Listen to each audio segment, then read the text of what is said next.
Hello friends, एक बादशाह ने दो गुलाम खरीदे। दोनों गुलाम आपस में मित्र थे, जिसमें कि एक देखने में बहुत सुंदर था और दूसरा उतना सुंदर नहीं था। राजा ने फैसला किया कि इन दोनों गुलामों की परीक्षा ली जाए। तो राजा ने पहले गुलाम से बातचीत की तो वो बहुत मीठा मीठा बोलने वाला और बुद्धिमान लगा। तो राजा ने जब उसकी परीक्षा ले ली तो उसको भेज दिया और कहा कि आप नहा धो के दोबारा से आना।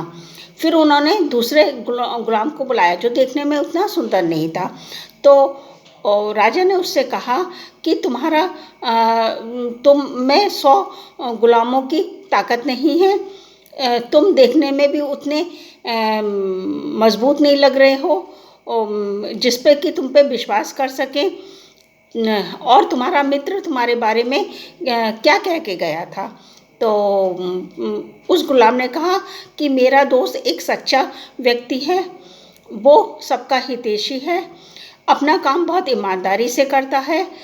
यदि उसने मेरे बारे में कुछ कहा है आपसे तो हो सकता है कि मेरे में कुछ कमियां हों, क्योंकि हर व्यक्ति की कमी उसे खुद नहीं पता चलती है। मेरा मित्र नम्रता दिल वाला है, वो वीरता के लिए कुछ भी कर सकता है, आपके ऊपर प्राण भी न्यौछावर कर सकता है। तो राजा ने कहा कि तुम्हारा मित्र तो तुम्हारे बारे में ये सब उल्टा सीधा बोल के गया था, तो और तुम उसकी इतनी तारीफ कर रहे हो।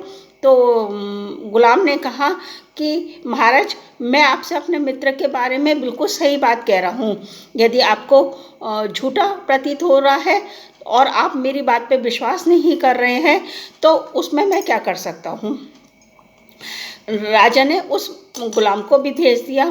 फिर पहले वाले गुलाम को बुलाया और कहा कि तुम्हारे दोस्त को क्या हो गया है जो उल्टी सीधी बात कह के गया है।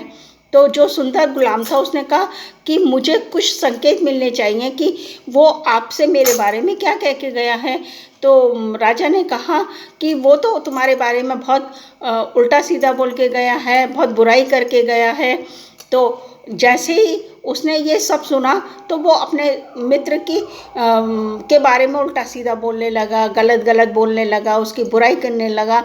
तो राजा ने उसे कहा बस बहुत हो चुका है, तुम देखने में ही सुंदर नहीं हो बल्कि तुम्हारी आत्मा तो बहुत गंदी है। अब तुम हमारे यहाँ अधिकारी बनने के बिल्कुल योग्य नहीं हो। तो अब तुम्हारा दोस्त है वो अधिकारी बनेगा और तुम उसके अंडर में काम करोगे। तो कहने का तात्पर्य ये है कि हमें किसी और के ऊपर ऐसे विश्वास नहीं करना चाहिए।